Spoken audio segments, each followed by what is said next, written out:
Today, I'm going to share my knowledge in stenography or Greg shorthand. So, ito po yung book reference ko, Series 90 edition, since ito po yung ginamit namin nun sa school. So before we begin, trivia po muna tayo. Alam niyo bang ang salitang stenography ay nagmula sa Greek word na stenos, which means narrow, and graphein, which means to write. So what is stenography? Stenography or shorthand is an abbreviated symbolic writing method that increases the speed of writing as compared to longhand, a more common method of writing a language. At sa stenography, ang mga silent letters na hindi na pronounce ay na-omit na. Only the sounds that you can actually hear are written. So for example, sa snow, S-N-O lang na pronounce. Sa main, M-A-N. Sa do, D-O, day, D-A, A-D, right, R-I-T, at ni, N-E. Get your pen and paper and let's begin! Unahin natin ang frequently used consonant which is S and Z. It is represented by a tiny downward curve. Kagaya ito ng comma sa longhand. Parehong stroke ng S at Z dahil sa sound ng Z as in saves. Next is A, which is represented by a circle. The circle may be written in either direction. Next is F, a downward curve but longer than the S shape. And letter V, also a downward curve and same shape as S and V but is very large. Compare natin yung tatlo. Pare-pareho silang downward curve pero ang pinagkaiba lang nila yung mga sizes. Yung S, maliit lang siya parang comma. Yung F naman is kalahati ng space ng susulatan and yung V is full height of the space. Sa apat na letters na to, madami na tayong mabubuo na salita, gaya ng say. Ang sounded letter ng say ay S-A. Omitted na yung Y kasi hindi ito nabibigkas, since ang steno ay based on sound. So, S plus A, say. Next is safe. Ang sounded letters ay S-A-F. Again, omitted yung E kasi hindi siya nabibigkas. Next, face. Tignan nyo na yung C sa face is represented by the shorthand S because it has the sound of S. Next is vase. V-A-S. And last is save. S-A-V. Let's proceed to our next vowel, letter E, which is represented by a tiny circle and may written in either direction. Again, parehong circle ang letter A and E. Ang difference lang nila is yung laki nila. Mas malaki yung letter A compared sa letter E. So, ayan, C, S, E, F, F, E, Cs, S-E-S, Fes, F-E-S, Is, E-S, and EC, E-S-E. Kita nyo yung Y sa EC is naging E siya kasi yun ang pronunciation niya. Our next two consonants are N and M. Parehong forward straight line pero magkaiba ng size.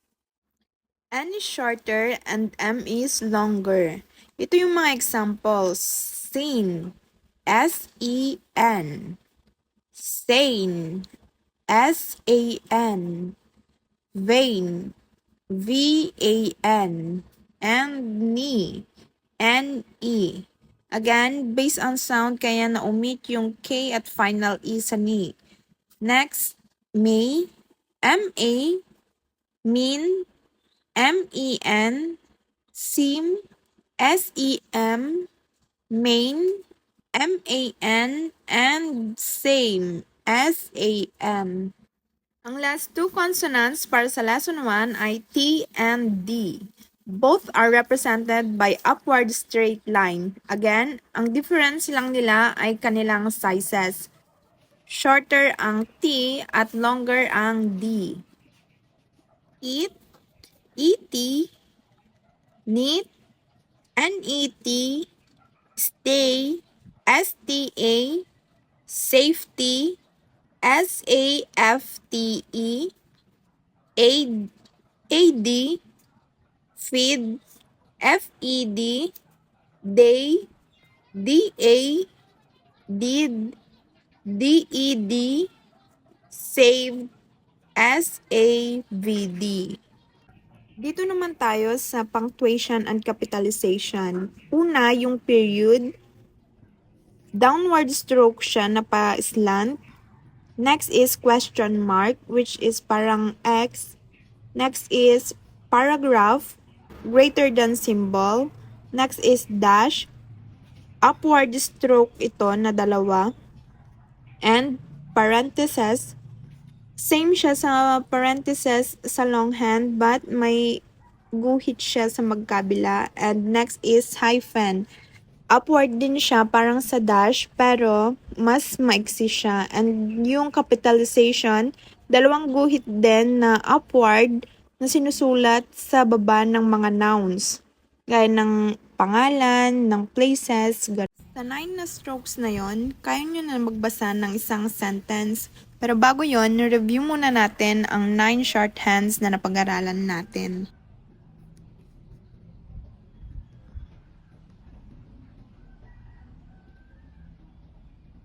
Nabasa nyo ba lahat? Kung hindi pa, kailangan nyo munang i-familiarize ang mga strokes bago kayo mag-proceed na magbasa ng isang sentence.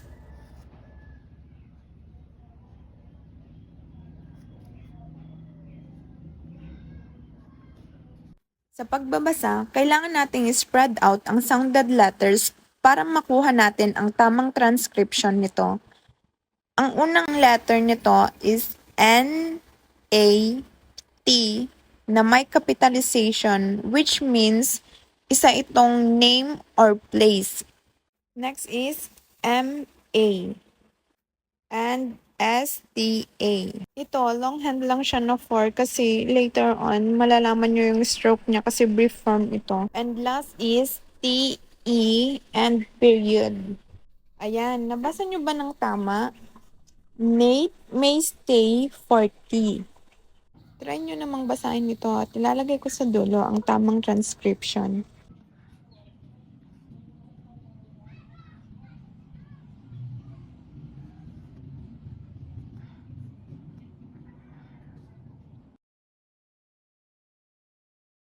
So, ayun lang muna guys kasi masakit na yung ulo ko. Bye!